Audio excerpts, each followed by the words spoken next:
Hello students, आप सबका स्वागत है क्लास 11th केमिस्ट्री में, जहां पर हम लोग यूनिट 2 स्ट्रक्चर ऑफ एटम कर रहे हैं। और आज हमारा टॉपिक है energies of orbitals. Previous session में हमने शेप्स के बारे में पढ़ाई की थी और आज हम लोग ऑर्बिटल्स की एनर्जी की बात करेंगे। इस टॉपिक को, ऑर्बिटल्स की एनर्जीज को, हम लोग दो पार्ट्स में डिवाइड करेंगे। पहला पार्ट होगा वो एलिमेंट की एटम्स या आयंस जिनके पास एक इलेक्ट्रॉन होता है, जैसे कि हाइड्रोजन की एटम या फिर हाइड्रोजन के जैसी स्पीसीज जिसमें आपके पास हीलियम का आयन आ गया, लिथियम का 2 पॉजिटिव आयन आ गया, कुछ भी। तो जब आप एक इलेक्ट्रॉन की बात करोगे तो उसके लिए हम लोग अलग रूल पढ़ेंगे, और जब हम लोग मल्टी इलेक्ट्रॉन्स की बात करेंगे, दूसरे सिस्टम में क्या है हमारे पास multi electrons. And you know what is the meaning of multi electron?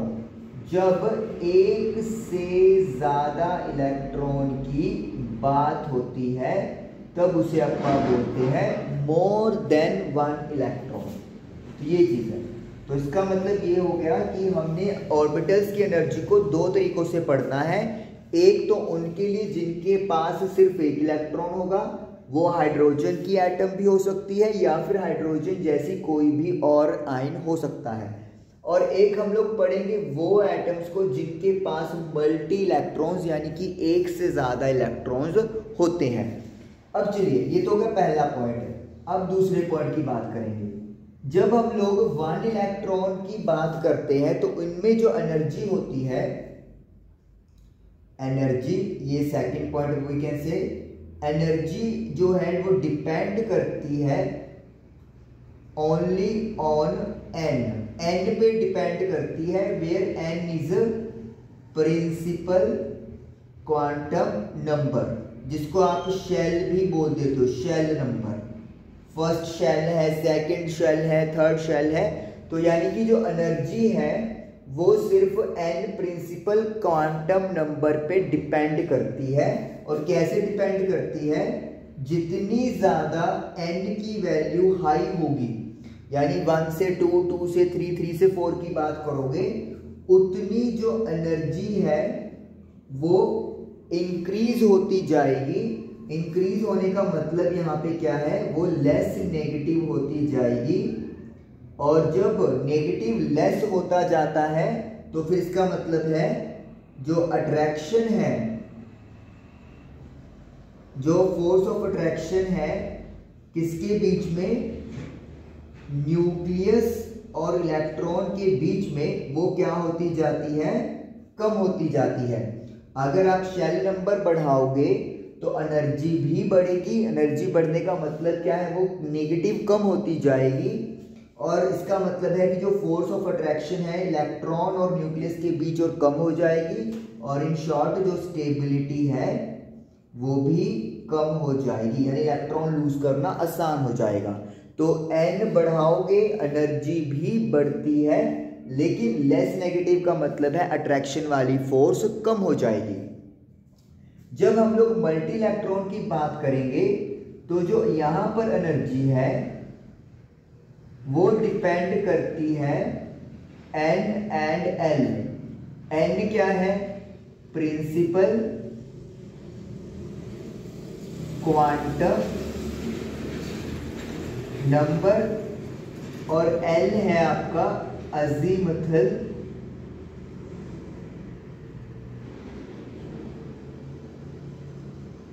Quantum number.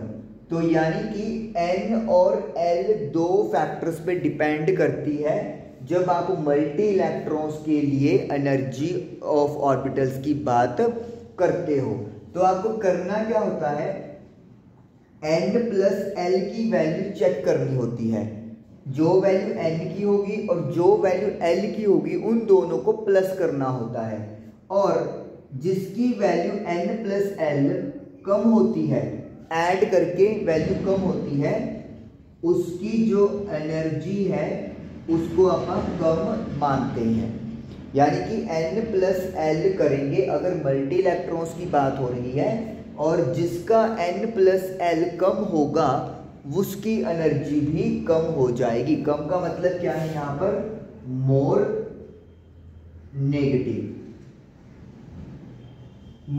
Negative, ज्यादा नेगेटिव होगी। और अगर सपोज करो किसी ऑर्बिटल्स के लिए, किसी दो ऑर्बिटल्स के लिए N+L की वैल्यू सेम हो गई, तो फिर आपको क्या करना होता है? If N+L is same for two orbitals, अगर दो ऑर्बिटल्स के लिए N+L की वैल्यू सेम आ रही है, then orbital with lower value of N has lower energy। तो फिर N को देखकर डिसाइड किया जाता है कि किसके पास एनर्जी कम होगी। कम का मतलब क्या हो जाएगा? ज्यादा नेगेटिव होगी। तो इसका मतलब है पहले तो N+L चेक करो। अगर N+L आपका सेम आ रहा है दो ऑर्बिटल्स के लिए, तो फिर N जिसका कम उसकी एनर्जी भी कम होगी। कोई दिक्कत नहीं, अगर अभी समझ में नहीं आया एग्जाम्पल से करेंगे तो क्लियर हो जाएगी कहानी। अभी थ्योरेटिकली आपको लिखना जरूरी है। तीसरा पॉइंट, जैसे मैं यहाँ पे 1s की बात करता हूँ, 2s की बात करता हूँ, 2p, 3s, 3p और 3d। इसको समझते हैं यहाँ पे एक इलेक्ट्रॉन के लिए। हमने बोला जब n बढ़ाओगे तो एनर्जी भी बढ़ती आपकी जाएगी। तो इसका मतलब ये हो गया कि जो 3 वाले हैं उनकी एनर्जी 2 वालों से ज़्यादा होगी और 2 वालों की एनर्जी 1 से ज़्यादा होगी। लेकिन इनकी जो आपस में एनर्जी है वो इक्वल होगी। क्यों? क्योंकि एक इलेक्ट्रॉन के लिए एनर्जी सिर्फ n पे डिपेंड करती है। यानी कि अगर n सेम है तो एनर्जी भी सेम होगी। तो चाहे इलेक्ट्रॉन 3s ऑर्बिटल में है, चाहे 3p में है, चाहे 3d में है, इन तीनों की एनर्जी सेम होगी और इनको अपन डीजेनरेट ऑर्बिटल्स बोलते हैं। डीजेनरेट मतलब अभी इनका सभी का लेवल सेम है, कोई फर्क नहीं है, क्योंकि एक इलेक्ट्रॉन में जब बात की जाती है तो फिर एनर्जी लेवल सभी ऑर्बिटल्स का सेम होता है। तो ये सेम हो गया। अब इनकी एनर्जी इससे ज्यादा है। क्यों? क्योंकि अब n का फर्क आ गया। यहाँ पर N3 है, यहाँ पर N2 है। अगर n बढ़ता है तो इनकी एनर्जी ज्यादा होगी। लेकिन अब 2s और 2p की बात करेंगे तो n की वैल्यू 2 है, तो इट मीन्स इनकी energy will be equal. Again n की वैल्यू दोनों के लिए 2 है। 1 इलेक्ट्रॉन सिस्टम की बात हो रही है, तो इसका मतलब है इनकी एनर्जी में कोई डिफरेंस नहीं होगा। और अब यहाँ पे वैल्यू चेंज हो रही है, तो मतलब 2 वालों की एनर्जी 1 वालों से ज्यादा होगी।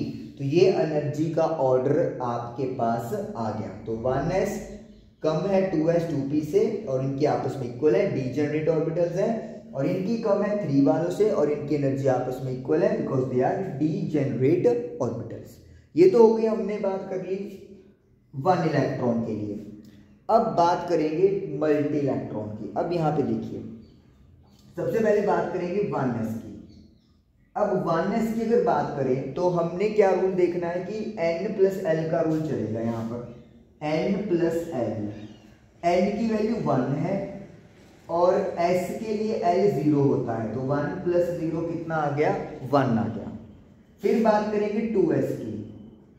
N+L ही लगाएंगे यहाँ पर भी रूल। तो n की वैल्यू 2 है, s के लिए L की वैल्यू 0 होती है, तो 2 आ गया। फिर 2p की बात करेंगे, N+L, n की वैल्यू 2, L की वैल्यू p के लिए 1 होती है, तो 1 कर दो, 2 + 1 will be equal to 3। Clear? तो अब अपने क्या रूल देखा कि N+L अगर कम है तो एनर्जी भी कम होगी। तो इसका मतलब है 1s की जो एनर्जी है वो कम होगी किससे? 2s से, और 2s की कम होगी 2p से। यही कहानी चल रही है। हालांकि अब इसमें चेंज हो सकता है, 2p के लिए खास तौर पे, लेकिन अभी फिलहाल के लिए 1s 2s 2p की बात कर रहे हैं। अब 3s की बात करते हैं। 3s में n की वैल्यू 3 है और s की वैल्यू, s के लिए l की वैल्यू 0 3। अब देखो यहां पर 2p और 3s के लिए जो यहां पे रूल था n प्लस l सेम आ गया, सेम आ गया। तो क्या कहा, फिर आपको क्या देखना है, आपने n की वैल्यू देखनी है, n देख लो।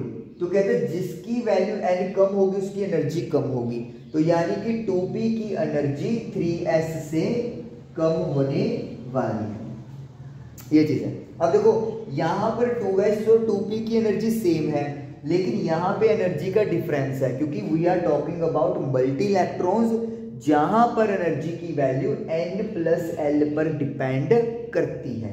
उसके बाद 4p पे चलो, और 3p पे चलते हैं। n plus l, 3 plus p के लिए l की वैल्यू 1 होती है तो 4 आ गया। फिर 3d की बात करेंगे, n प्लस l, n की वैल्यू 3 है, d के लिए l की वैल्यू 2 होती है, 3 प्लस 2 5 आ गया। उसके बाद 4s की बात करेंगे, n 4 है, l 0 है, देखो 4 आ गया, इसलिए मैंने यहाँ पे 3 नहीं लिखा था, इसलिए नहीं लिखा था। अब यहां पर क्या चीज है कि 3p और 4s, इनकी जो n प्लस l की वैल्यू है वो दोनों की सेम आ रही है, that is 4 4, n plus l दोनों में सेम आ रहा है। तो डिसाइडिंग फैक्टर क्या है, जिसकी वैल्यू n की कम है उसकी एनर्जी भी कम होगी, तो n की वैल्यू 3p के लिए कम है, तो यहां पे मैं 3p लिखूंगा, क्लियर। और अब देखो 3p के बाद 3d नहीं लिखा जाएगा, वाई, क्योंकि 3d में n प्लस l की वैल्यू 5 है और 4s में वैल्यू 4 है, तो हमने क्या देखना है, n प्लस l की वैल्यू अगर कम है तो एनर्जी उसकी कम होगी, तो इसका मतलब है 4s की एनर्जी 3d से कम है, ये चीज है। अभी आप 4p भी लिख लेते हैं यहां पे, तो n plus l is equal to 4 plus p की वैल्यू 1 होती है 5। अब देखो अब 4p में भी क्या हुआ है, 4p में भी वैल्यू 5 आ गई, तो यानी कि 3d और 4p में भी कंपटीशन है। लेकिन n की वैल्यू चेक करो, अब n की वैल्यू 3d की छोटी है, क्योंकि n यहाँ पे 3 है, यहाँ पर 4 है, तो यानी कि यहाँ पे आ जाएगा 3d आ जाएगा। तो ये चीज है जो दिमाग में रखनी है। यहाँ पर आप लोगों को जो एनर्जी है उसमें उठक बैठक देखने को मिलेगी, क्योंकि ये कौन सा सिस्टम है, मल्टी इलेक्ट्रॉन्स, जिसमें एनर्जी n और l पर डिपेंड करती है। आप n प्लस l कैलकुलेट करो, जिसका सम कम आएगा उसकी एनर्जी कम आएगी।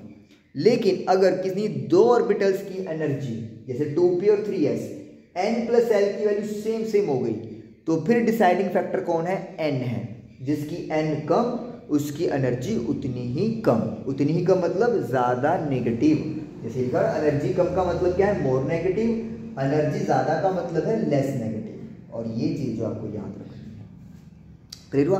अब क्वेश्चन ये तो चलो आप लोगों के आई थिंक दिमाग में पिक्चर बैठ गई होगी, 1 इलेक्ट्रॉन के लिए तो सीधा हिसाब है, लेकिन मल्टी में आप जो सब शेल है एक ही शेल में वो एनर्जी में स्प्लिट हो जाते हैं। यू कैन सी 2s और 2p में डिफरेंस क्रिएट हो गया, 3s 3p 3d में डिफरेंस क्रिएट हो गया, लेकिन अगर ये चीज़ नहीं है तो फिर ये यहाँ पे कोई नहीं होता, डी जनरेट ऑर्बिटल, ठीक है, ओके।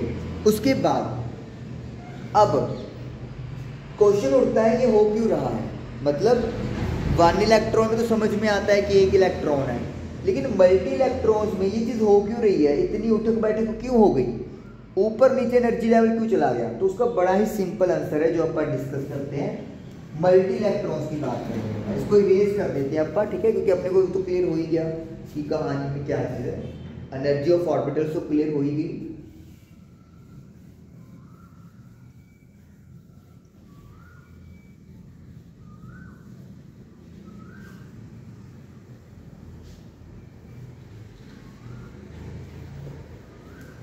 लो जी, अब देखो ये उठक बैठक वाला केस क्या है, इतनी उठक बैठक क्यों हो रही है मल्टी इलेक्ट्रॉन्स के केस में। सपोज करो ये अपना न्यूक्लियस है, दिस इज न्यूक्लियस, ये वाला पोर्शन न्यूक्लियस को रिप्रेजेंट कर रहा है और न्यूक्लियस के ऊपर आपको पता है पॉजिटिव चार्ज होता है due to presence of protons, और इसके अराउंड ऑर्बिटल्स में इलेक्ट्रॉन्स रिवॉल्व कर रहे हैं, एस में, पी में, डी में सब शेल बने हुए हैं, तो इलेक्ट्रॉन्स यहाँ पे रिवॉल्व कर रहे हैं। सपोज करो अब देखो एक इलेक्ट्रॉन की बात हुई, वन इलेक्ट्रॉन, तो वन इलेक्ट्रॉन यहाँ पे हो सकता है, यहाँ पे हो सकता है, कहीं पे भी हो सकता है, डिपेंड करता है उसकी एनर्जी पे। अगर मान लो ग्राउंड स्टेट है तो फिर तो एन की वैल्यू 1 भी मिलेगा। अगर मैं हाइड्रोजन के लिए बात करूं, अगर नॉर्मल है तो फिर वो ग्राउंड स्टेट में मिलेगा, यानी n इज इक्वल टू 1 पे। और अगर वो सपोज करो एनर्जी गेन किया और अगले शेल पे जंप कर गया तो n की वैल्यू क्या हो जाएगी, 2 हो जाएगी, और उसको बोलेंगे अपन एक्साइटेड स्टेट। एक्साइटेड स्टेट अगर 3 पे भी चला जाए, 4 पे, या किसी भी 1 को छोड़ के किसी भी शेल में जा रहा है एनर्जी गेन करके, उन सभी को we call excited state. Excited मतलब उसको एनर्जी मिल गई और वो अगले लेवल पर चला गया। लेकिन अगर वो खुद के ही शेल में है तब उसको बोलेंगे ग्राउंड स्टेट। अब एक इलेक्ट्रॉन के केस में तो कोई कंफ्यूजन नहीं है, न्यूक्लियस है, इलेक्ट्रॉन है एक, जितना भी न्यूक्लियस ने अट्रैक्ट करना है वो इस इलेक्ट्रॉन को अट्रैक्ट करेगा, क्योंकि न्यूक्लियस के अराउंड कोई और इलेक्ट्रॉन है ही नहीं है, तो उसकी जितनी भी एनर्जी लग रही है वो एक इलेक्ट्रॉन पे लग रही है और इलेक्ट्रॉन को वो अट्रैक्ट करके रख रहा है, बाकी एनर्जी पर डिपेंड करता है। ये तो कहानी क्लियर है। लेकिन जब मल्टी इलेक्ट्रॉन की बात आएगी, अब बात करते हैं मल्टी इलेक्ट्रॉन की।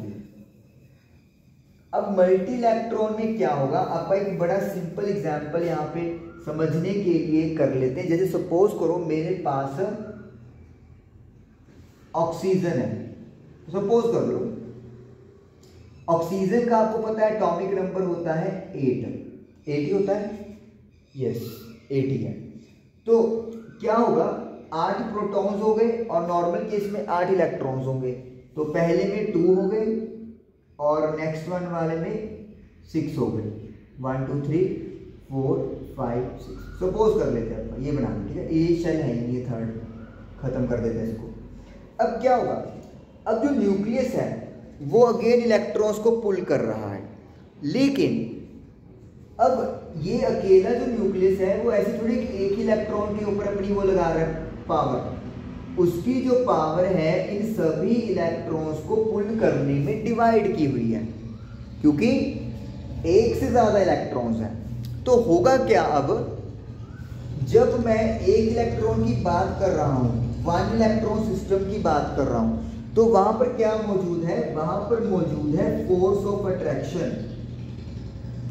अकेली फोर्स ऑफ अट्रैक्शन मौजूद है न्यूक्लियस एंड इलेक्ट्रॉन के बीच में। जब सिर्फ 1 इलेक्ट्रॉन सिस्टम की बात करते हैं अपन, तो फोर्स ऑफ अट्रैक्शन मौजूद है न्यूक्लियस और इलेक्ट्रॉन के बीच में, क्योंकि एक न्यूक्लियस को सिर्फ एक इलेक्ट्रॉन को ही अपनी तरफ अट्रैक्ट करके रखना है।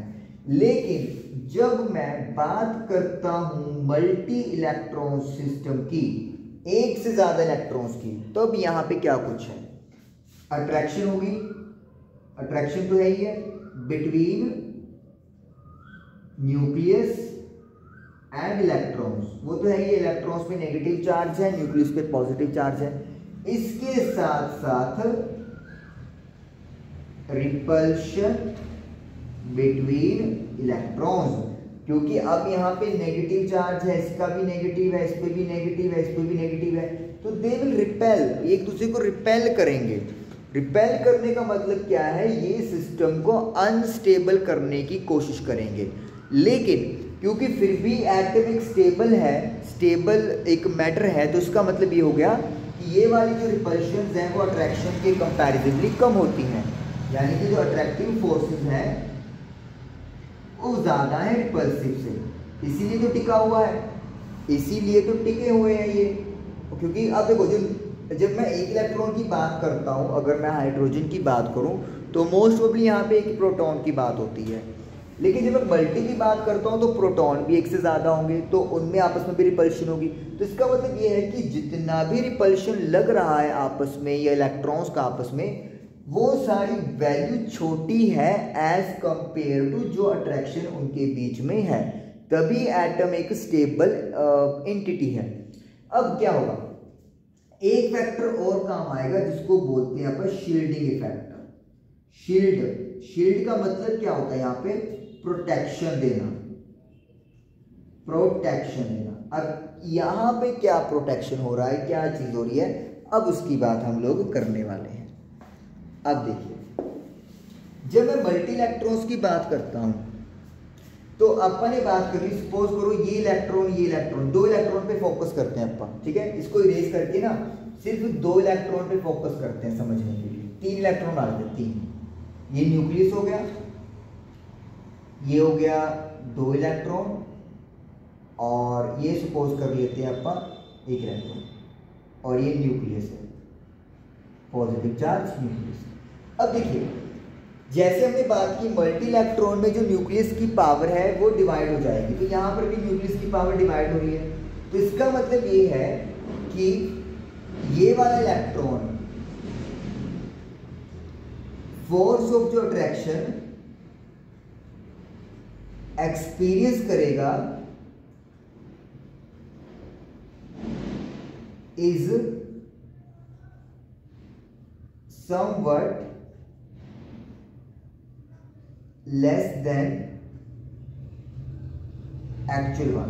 रियलिटी से ये कम एक्सपीरियंस करेगा। क्यों? क्योंकि इसकी जो फोर्स ऑफ अट्रैक्शन न्यूक्लियस की वजह से लग रही है वो इस पे पूरी नहीं लग रही है, रास्ते में और भी इलेक्ट्रॉन्स हैं जिसकी वजह से जितनी फोर्स ऑफ अट्रैक्शन न्यूक्लियस लगा सकता है उतनी वो नहीं लगा पाता। इसलिए हमने लिखा force of attraction experienced bye electron is somewhat less than actual one. तो एक्चुअल में जितनी होनी चाहिए थी उतनी नहीं लग पा रही, ऑब्स्टेकल है। इसमें इलेक्ट्रॉन रिवॉल्व कर रहे हैं जिसकी वजह से इलेक्ट्रॉन जो है वो क्या कर रहे हैं, इसकी कुछ फोर्स ऑफ अट्रैक्शन को वहीं पर रोक रहे हैं और अगले इलेक्ट्रॉन या अगले शेल के इलेक्ट्रॉन को प्रॉपरली फोर्स ऑफ अट्रैक्शन नहीं होने दे रहे, और इसीलिए इसको बोलते हैं इफेक्टिव न्यूक्लियर चार्ज। इन इलेक्ट्रॉन्स के लिए जो चार्ज होगा न्यूक्लियस के ऊपर उसको न्यूक्लियर चार्ज ना बोलकर इफेक्टिव बोला जाएगा। Why it is known as effective? कि समवट कुछ वैल्यू यहाँ पर जितनी थी वो पूरी की पूरी जोर नहीं लग रहा है, कुछ वैल्यू यहाँ पर खत्म हो गई है इन इलेक्ट्रॉन्स की वजह से, और इसी को शील्डिंग इफेक्ट बोलते हैं कि ये प्रोटेक्ट कर रहे हैं इलेक्ट्रॉन्स। किसको? इस वाले इलेक्ट्रॉन को। किससे? न्यूक्लियस से, कि न्यूक्लियस इनको अपनी तरफ प्रॉपरली पुल ना कर पाए। That is why this is called shielding effect. Shielding effect इसी को बोला जाता है जब इफेक्टिव न्यूक्लियर चार्ज लगता है। अब सबसे ज्यादा जो शील्डिंग इफेक्ट देखने को मिलता है वो एस वालों का है, s orbital, s sub shell के इलेक्ट्रॉन्स का, क्योंकि ये सबसे ज्यादा क्लोज होते हैं न्यूक्लियस के और प्लस ये स्फेरिकली सिमेट्रिक भी हैं। तो सबसे ज्यादा प्रोटेक्शन, सबसे ज्यादा शील्डिंग इफेक्ट किसका होगा? एस ऑर्बिटल्स के इलेक्ट्रॉन्स का, उसके बाद पी वालों का, उसके बाद डी वालों का, और फिर आएगा एफ वालों का। और आपको बुक में ये भी पढ़ने का मिलेगा कि इनकी जो शील्डिंग इफेक्ट है वो क्या होती है? पुअर होती है। मतलब ये अगर रास्ते में सपोज कर लो, मैं आपको वैसे समझा रहा हूँ, सिर्फ समझना है आपने। मान लो ये आपका डी वाला इलेक्ट्रॉन है, डी सब शेल वाला इलेक्ट्रॉन है, तो ये इस इलेक्ट्रॉन को ज़्यादा बढ़िया तरीके से प्रोटेक्ट नहीं कर पाएगा, ना मात्र ही प्रोटेक्ट कर पाएगा। कोई न्यूक्लियस को पता भी नहीं चलना इतना कि उसको इस इलेक्ट्रॉन को प्रोटेक्ट करने के लिए ये वाला इलेक्ट्रॉन मौजूद है। क्यों? क्योंकि डी और एफ वालों की जो शील्डिंग इफेक्ट होती है वो बहुत पुअर होती है, लेकिन पी वालों की अच्छी होती है और एस वालों की तो दी बेस्ट होती है। यानी आपने मान लो सिक्योरिटी रखी हुई है अपनी, तो ये वाला जो सिक्योरिटी गार्ड है ये तो प्रॉपरली 100% जो करना है, ये तो नहीं कुछ करने देने वाला, लेकिन उसके बाद वाला थोड़ा सुस्त है, उसके वाला बहुत सुस्त है और उसके वाला जमी सुस्त है। मतलब इन दोनों का होना या ना होना आपकी सिक्योरिटी पे कोई इफेक्ट नहीं करेगा, आ जाएगा इन दोनों को तो खुद भी नहीं पता चलना भी क्या हुआ है, लेकिन ये वाला कुछ ना कुछ एक्शन दिखाएगा और ये वाला तो उसको उड़ा के रख देगा, क्योंकि ये शील्डिंग इफेक्ट सबसे स्ट्रॉन्ग प्रोवाइड कर रहा है। तो ये कहानी है। तो इसी वजह से अब क्योंकि न्यूक्लियस प्रॉपरली अपनी अट्रैक्शन नहीं दे पा रहा इलेक्ट्रॉन्स को, तो एनर्जी पूरी नहीं लगा पा रहा, तो इसका मतलब है जो एनर्जी एक्सपीरियंस होगी इन इलेक्ट्रॉन्स के द्वारा या फिर मान लो इस इलेक्ट्रॉन के द्वारा, तो उसकी वैल्यू भी कम होती जाएगी। तो इसीलिए हम लोग यहाँ पर स्प्लिटिंग देखते हैं कि 2s और 2p की एनर्जी डिफरेंट है, 3s 3p 3d की एनर्जी डिफरेंट है। लेकिन जब मैं एक सिंगल इलेक्ट्रॉन की बात करता हूं तो एक शेल में जितने भी सब शेल हैं सबकी एनर्जी डिफरेंस, सबका एनर्जी लेवल सेम होता है, क्योंकि वहां पे कोई है ही नहीं शील्डिंग इफेक्ट, एक इलेक्ट्रॉन ही है, वो किसकी शील्डिंग करवाएगा, कुछ भी नहीं करवा सकता, उसके आगे कोई है ही नहीं प्रोटेक्शन लेयर, अकेला मस्त घूम रहा है वो। तो इसीलिए ये चीज है जो आपको याद रखनी है। ओके, उसके बाद है, ये तो हो गया। हाँ, तो ये है एनर्जी ऑफ द ऑर्बिटल्स। अब देखो, अब तो ये आई होप जस्ट क्लियर हो गया होगा आपको कि शील्डिंग इफेक्ट मल्टी इलेक्ट्रॉन में रीजन बनता है कि एनर्जी लेवल क्यों ऐसे ऑर्बिटल्स के डिफरेंट आते हैं। अब नेक्स्ट देखिए जो लास्ट में दिया हुआ है, अगर मेरे पास सपोज कर लो, इनकी एग्जांपल उठानी पड़ेगी मुझे क्योंकि नहीं तो फिर मैं समझाने में डिफिकल्ट हो जाएगी। हाइड्रोजन, लिथियम, सोडियम और पोटाशियम, ठीक है। हम लोग 2s ऑर्बिटल की बात कर रहे हैं। 2s ऑर्बिटल हाइड्रोजन का भी, 2s ऑर्बिटल लिथियम का भी, 2s ऑर्बिटल सोडियम का भी और 2s ऑर्बिटल पोटाशियम का भी। तो अब हम लोगों को क्या देखने है, हमने ये देखना है कि इनमें एनर्जी का जो लेवल है वो कैसे डिपेंड करता है। तो जो देखिए यहाँ पे अलग अलग एटम्स की हम लोग बात यहाँ पर कर रहे हैं। अगर हम लोग यहाँ पे देखेंगे, H का जो एटॉमिक नंबर है वो 1 होता है, लिथियम का 3, सोडियम का 11 और पोटाशियम का होता है 19। तो इसका मतलब है अगर मैं एटॉमिक नंबर की बात करूं, एटॉमिक नंबर यानी कि प्रोटॉन की गिनती यानी कि पॉजिटिव चार्ज, ये तीनों बातें, तो ये वाला कम है, ये वाला ज्यादा है, ये वाला सबसे ज्यादा है अगर इनको कंपैरिजन करो। तो अब मुझे यानी कि यहाँ पर इनको कंपेयर करना है एनर्जीज को कि हाइड्रोजन का 2s ऑर्बिटल में, लिथियम का 2s में और इसका क्या वेरी करेगा। अब आपको पता है जितना पॉजिटिव चार्ज होगा, लॉजिकली समझिए, जितना ज्यादा पॉजिटिव चार्ज होगा, अगर पॉजिटिव चार्ज इंक्रीज करेंगे तो फोर्स ऑफ जो अट्रैक्शन है बिटवीन न्यूक्लियस एंड इलेक्ट्रॉन वो भी ज्यादा होगी, क्योंकि पॉजिटिव चार्ज ज्यादा है तो ज्यादा पॉजिटिव चार्ज नेगेटिव को स्ट्रांगली अट्रैक्ट करेगा, और जितनी फोर्स ऑफ अट्रैक्शन ज्यादा होती है इसका मतलब क्या होता है कि जो एनर्जी होती है वो उतनी ही क्या होगी, कम होगी। यानी कि कम का मतलब क्या कहते हैं यहाँ पे हम लोग, उतनी ही मोर नेगेटिव होती है। जितना पॉजिटिव, अब एन की वैल्यू तो सेम है 2 2 2 2, उसमें तो कोई इशू नहीं है। इशू कहाँ पे आ रहा है, इशू आ रहा है कि यहाँ पे एटॉमिक नंबर सबका डिफरेंट है, सेम सब शेल है लेकिन एटम्स या न्यूक्लियर चार्ज डिफरेंट है। तो पॉजिटिव चार्ज बढ़ेगा तो फोर्स ऑफ अट्रैक्शन बढ़ेगी, तो एनर्जी की वैल्यू उतनी ही कम होती जाएगी। कम का मतलब है कि ज्यादा नेगेटिव जा रहा है। तो फिर इसका मतलब क्या हो गया कि अगर आप पॉजिटिव चार्ज को इंक्रीज करते हो तो एनर्जी कम होती है। अब आप सिर्फ इन दोनों को देखो, अगर पॉजिटिव चार्ज इंक्रीज हो गया तो एनर्जी कम हो गई, तो इसका मतलब ये है कि इसकी जो एनर्जी है वो कम होगी, तो it will be like this. ये है पॉजिटिव चार्ज तो बढ़ रहा है लेकिन एनर्जी कम होती जा रही है, तो यानी कि यहाँ पर जो अट्रैक्शन है वो मैक्सिमम मिलेगी आप लोगों को 2s वाले इलेक्ट्रॉन पे in case of potassium as compare to sodium, as compare to lithium, as compare to hydrogen. क्यों? क्योंकि यहाँ पर सिर्फ एक प्रोटॉन है, यहाँ पर 3 है, यहाँ पर 11 है, यहाँ पे 19 है, और जितना ज़्यादा प्रोटॉन होता है उतना ज़्यादा पॉजिटिव चार्ज होगा, उतनी ज़्यादा फोर्स ऑफ अट्रैक्शन होगी, लेकिन एनर्जी उतनी ही कम होगी, क्योंकि कम का मतलब यहाँ पे है उतना ही लेस नेगेटिव बढ़ता, उतना ही मोर नेगेटिव बढ़ता जाएगा, और जितना ज़्यादा नेगेटिव होता है उतनी ही स्टेबिलिटी बढ़ती है। तो ये हमारे पास डन हो गया। तो इस तरीके से एनर्जी ऑफ ऑर्बिटल्स हमारा जो टॉपिक है वो फिनिश हुआ। यस, तो आई जस्ट होप कि आपको ये टॉपिक क्लियर हुआ होगा। इसकी प्रैक्टिस और रिवीजन ज़रूर कीजिएगा। Thank you for watching the video.